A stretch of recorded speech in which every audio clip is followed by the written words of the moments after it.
So I'm really delighted to welcome Svitlana Zalischuk back to CDDRL. She was a former Draper Hills Summer Fellow, and now she's here for the joint conference between the National Democratic Institute and CDDRL on digital disinformation. So welcome, Svitlana. Thank you, Francis. It's a big honor and big pleasure as well.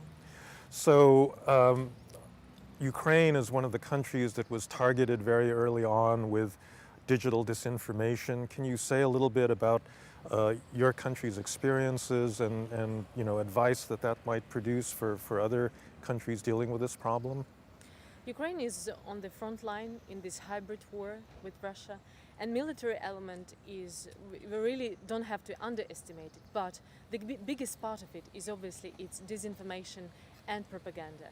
And Kremlin is capable to change with this disinformation a lot of things, like for example they can undermine global decision making. What has happened with Ukraine in the Netherlands, we had a referendum last year there, and it was about association agreement between EU and Ukraine, and we witnessed, because I was there, that some group of so-called Ukrainians travel around the country and campaign against the association agreement. In the end we found out that it was actually Russians who did it.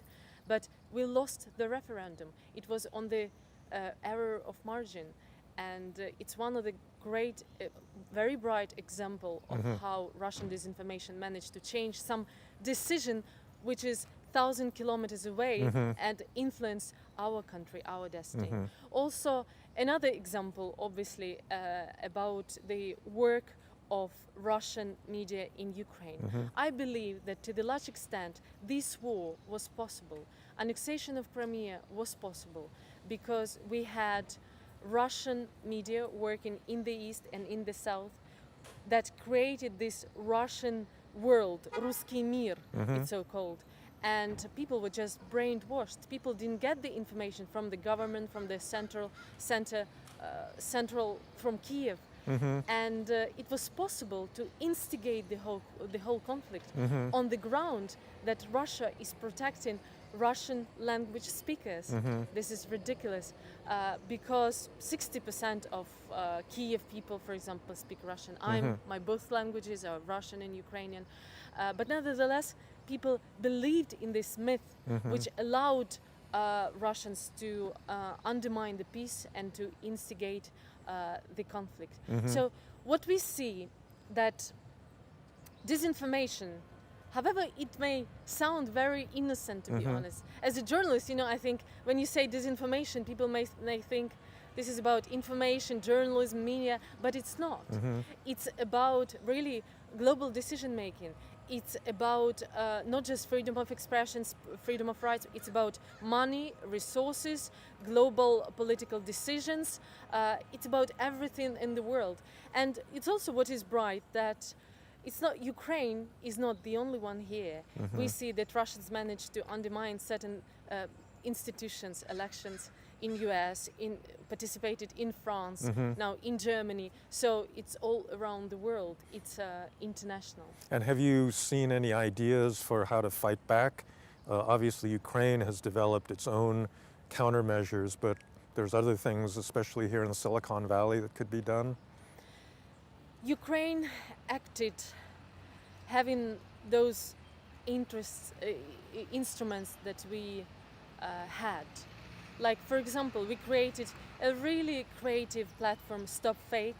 So we investigate those stories that are false and report about them. We also banned number of Russian social networks in Ukraine. This is controversial decision because on the one hand, you obviously want to decrease the Russian influence in Ukraine, but on the other hand, you can't ban Twitter and Facebook if this propaganda will move to these social networks, right? So what I'm trying to say, that the response we have now, it's restricted. And what can we do and should we do, I believe, is that we have to give an international and joint response, a common response. I don't believe that we can deal with this issue on our own, on the national levels. And one of the problems here is that maybe in Ukraine And here in US, we overestimate just Russian role in the disinformation. In fact, it's not about only Putin. It's about Philippines, it's about China, it's about Mexico, it's about Zimbabwe. Look at other countries. They are also abusing this right of people for information and using it for their own purposes. For example, China, you know, we haven't seen the China's interference yet in someone's elections, but I wouldn't exclude that in Africa or some Asian countries where they have really big interests and they are much more now geopolitically active.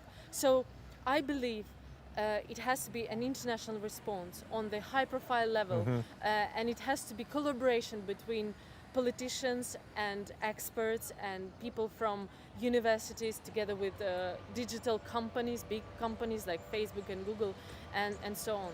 And it can be, it should be a robust answer because, I mean, with this post-truth era that is we live in, our democratic institutions will not function well.